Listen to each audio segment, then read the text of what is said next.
안녕하세요. 5월 12일 월요일 생명의 삶 큐티입니다. 오늘 본 말씀은 민수기 22장 1절에서 14절입니다. 이스라엘 자손이 또 길을 떠나 모압 평지에 진을 쳤으니 요단 건너편 곧 여리고 맞은편이더라. 시볼의 아들 발락이 이스라엘이 아모리인에게 행한 모든 일을 보았으므로 모압이 심히 두려워하였으니 이스라엘 백성이 많음으로 말미암아 모압이 이스라엘 자손 때문에 번민하더라. 미디안 장로들에게 이르되 이제 이 무리가 소가 밭에 풀을 뜯어먹은 같이 우리 사방에 있는 것을 다 뜯어먹으리로다 하니 그때에 십볼의 아들 발락이 모압 왕이었더라.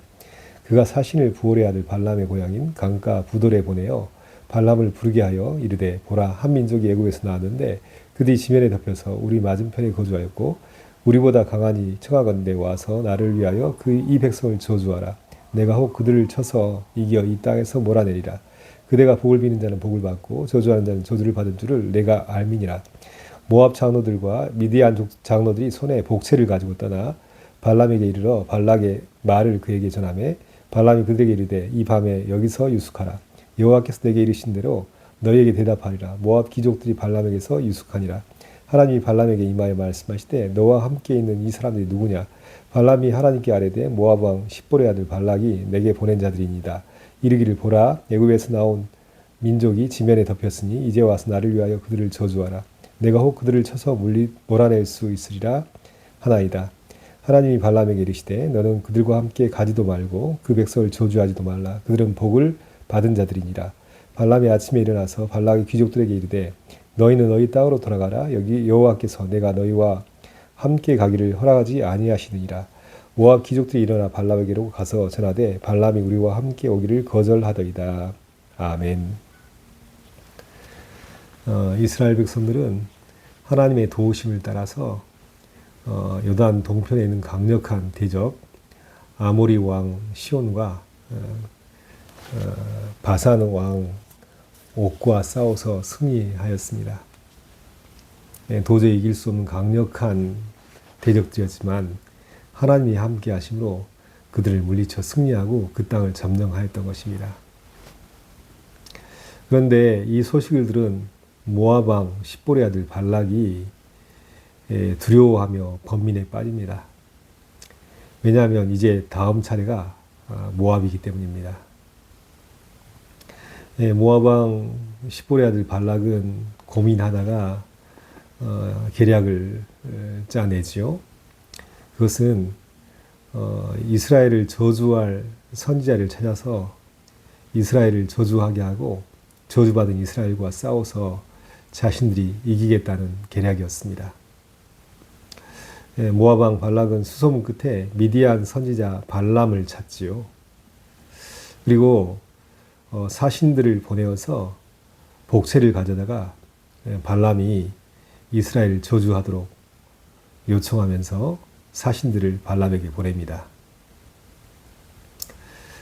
중요한 순간 또 위기의 순간 어떠한 결정을 내리느냐가 그 사람의 가치관이 반영되어 있고 또 그 사람의 사람됨이 반영되어 있습니다. 그런데 모압 왕 발락은 주술을 통해서 또 악한 영의 힘을 빌어서 이스라엘을 저주하려고 하고 있습니다. 발락이라는 이름의 뜻이 약탈자, 파괴자라는 뜻인데 그는 위기의 순간 악한 영의 힘을 빌려서 약탈하고 파괴하려는 자신의 사람됨을 드러내고 있는 것입니다. 그런데요, 가만히 생각해 보면 모압 왕 발락뿐 아니라 우리가 살고 있는 이 시대에도 많은 발락들이 있습니다.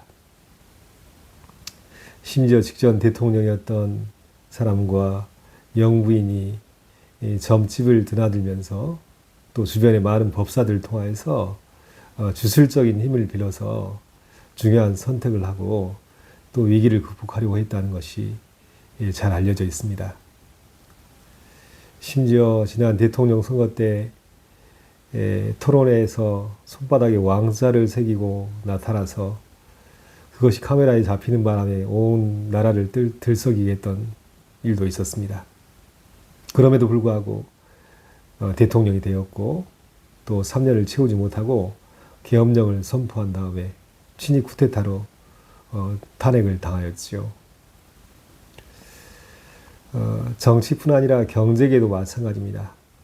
우리나라 가장 큰 기업 삼성 창업자였던 고 이병철 회장은 신입사원을 뽑는데 늘 옆에 역술인을 두고 신입사원의 관상을 봤다고 합니다.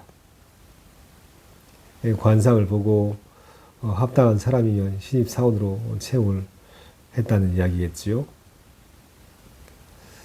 뿐만 아니라 수많은 사람들이 지금도 이 시대의 반락으로 살면서 중요한 결정을 앞두고 점집을 찾고 또 위기의 순간 위기를 극복하기 위해서 점집을 찾고 구술하고 무당의 힘을 빌어서 그 모든 것을 극복하려고 하는 것입니다. 오래전 신문 기사에서 봤던 내용인데요. 우리나라 유명 통신회사가 인공위성을 발사시키면서 고사를 지냈다고 합니다. 참 아이러니하죠. 최첨단 과학기술이 발달되어서 지구 밖으로 인공위성을 띄우면서도 또 한편으로는 고사를 돼지 머리 앞에 지내는 사람의 모습이 참 우스꽝스럽습니다. 그런 근본적인 원인이 무엇일까요? 하나님을 알고 하나님을 믿고 하나님께 순종하면은 인간은 영적인 감각이 살아있어서 영적인 지식을 얻게 됩니다. 하지만 죄로 인해서 타락한 인간은 아무리 두뇌가 발전했을지라도 영적인 무감각과 무지함 속에 살고 있다는 것이에요. 그래서 최첨단 인공위성을 띄우면서도 돼지머리 앞에 고사를 지내는 모습이 바로 죄로 인해서 영적으로 타락하고 무감각한 인간의 대표적인 모습이라고 할 수 있겠습니다. 사무엘서에 보면요, 사울 왕 이야기가 나옵니다. 사울 왕은 하나님의 선택을 받고 초대 이스라엘 왕으로 세워졌습니다. 그런데 갈수록 하나님을 경외하기보다는 사람을 두려워하는 왕이 되었죠. 결국 하나님께서 사울을 왕으로 세우신 것을 후회하시고 사울 왕은 하나님께 버림받습니다. 하나님께 버림받자 사울 왕은 블레셋과 전쟁을 앞두고 하나님의 뜻을 묻습니다. 그러나 하나님의 응답이 없습니다. 선지자로도 꿈으로도 우림과 둠밈으로서 하나님은 대답하지 않으십니다. 그러자 막다른 골목에 다다른 사울 왕은 엔돌의 신접한 여인을 찾아서 하나님의 뜻을 구하죠. 신접한 여인을 찾는다는 것은 영적인 타락 그 끝에 와 있다는 것을 의미합니다. 그리고 결국 얼마 후 블레셋과의 전쟁에서 길보아 전투에서 사울 왕은 비참하게 죽습니다. 오늘날도 많은 크리스찬들이 점집을 찾고 다닌다고 합니다. 많은 그리스도인들이 문의는 그리스도인이지만 점집을 찾는 이유는 무엇일까요? 중대한 결정을 할 때 하나님께 묻지 않고 위기의 상황 가운데 하나님의 도우심을 구하지 않고 막다른 골목에서 엔돌의 신접한 여인을 찾는 것처럼 주술적인 힘으로 또 악한 영의 힘을 빌어서라도 중요한 선택을 하고 위기를 극복하겠다는 불신과 영적인 타락에서 오는 것 아니겠습니까?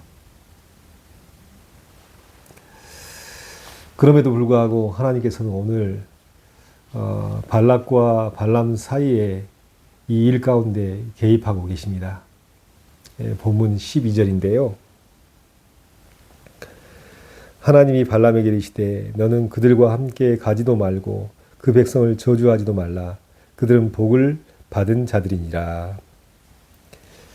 하나님은 오늘 본문에 엘로힘 하나님으로 히브리어로 기록되어 있습니다.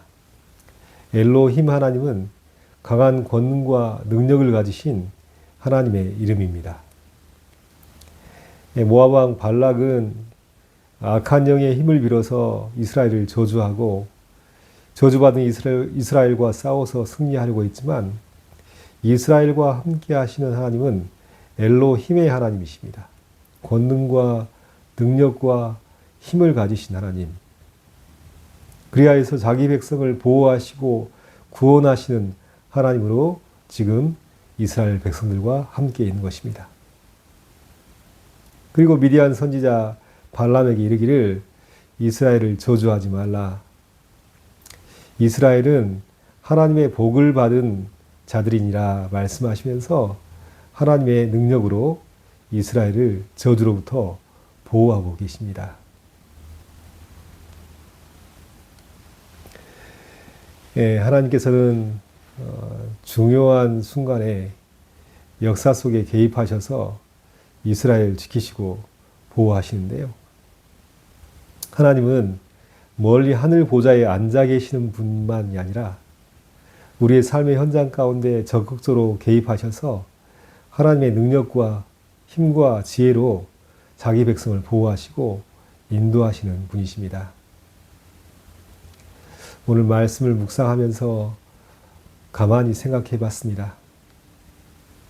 내가 오늘 살아서 존재하는 것, 하나님께서 살라 명령하셔서 부모님을 통하여서 나는 이 땅에 태어나서 존재하고 살아가고 있습니다.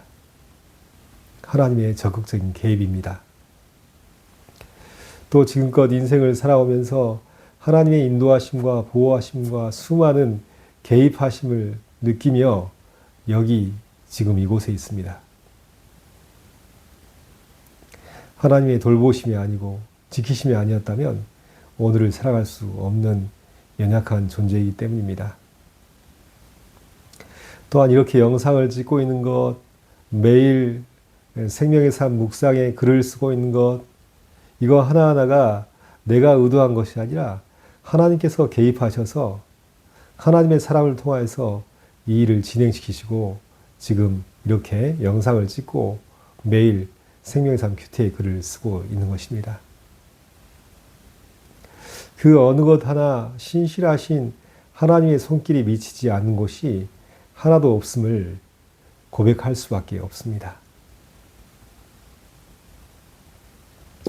오늘도 발락을 통해서 이스라엘을 저주하려고 했던 사단의 권세는 우리 삶 가운데 우는 사자같이 적소로 일하고 있습니다. 우리를 낙심케 하고 우리를 주저앉게 하고 하나님과 관계를 깨트리는 일을 하고 있습니다. 제가 25살 때 청년 때인데요. 오토바이 사고로 인해서 한 3일 정도 집에서 누워 있었던 적이 있습니다. 심신이 약해져 있는 상태였는데요. 그때 침대 위에 있던 저에게 이상한 변화가 찾아왔습니다. 몸을 비꼬으면서 비틀면서 성경에 기록된 대로 우는 사자처럼 날카로운 이빨을 벌리고 저를 삼키려 하는 존재가 다가왔습니다. 꿈인지 현실인지 알 수 없을 정도로 아주 생생하게 다가왔습니다. 강력한 힘으로 다가왔을 때 제가 할 수 있는 것은 예수님, 예수님, 예수님의 이름을 부르는 것 뿐이었습니다. 그런데 예수님의 이름의 능력을 의지하여서 예수님을 부를 때에 차츰 나를 삼키려 하던 사단의 날카로운 이빨이 뒤로 물러나고 내 몸을 비틀던 강력한 힘도 힘을 잃고 사라져가는 것을 느꼈습니다. 그때 우는 사자같이 두루 삼킬 자를 찾는다는 하나님의 말씀이 그냥 문자가 아니라 진정 현실 그 자체였습니다. 그리고 그때 사단의 권세를 이길 수 있는 유일한 것은 예수 그리스도의 이름의 능력 또 하나님뿐이라는 사실을 실감할 수 있었습니다.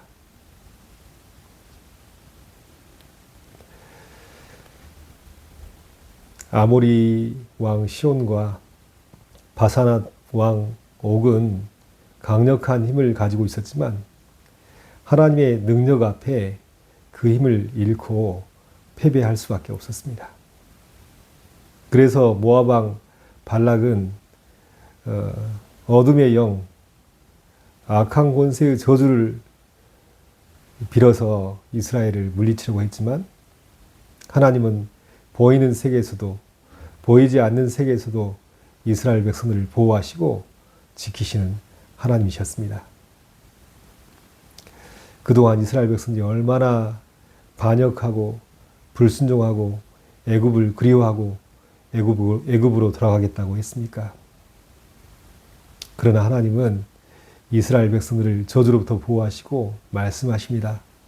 이스라엘 백성은 복을 받은 자니라. 누가 뭐라고 해도 사탄이 이스라엘을 저주 아래 두려고 해도 하나님은 이스라엘 백성들을 향해서 복을 받은 자니라 말씀하시고 또 하나님을 믿는 나를 향해서도 너는 복을 받은 자니라 말씀하십니다.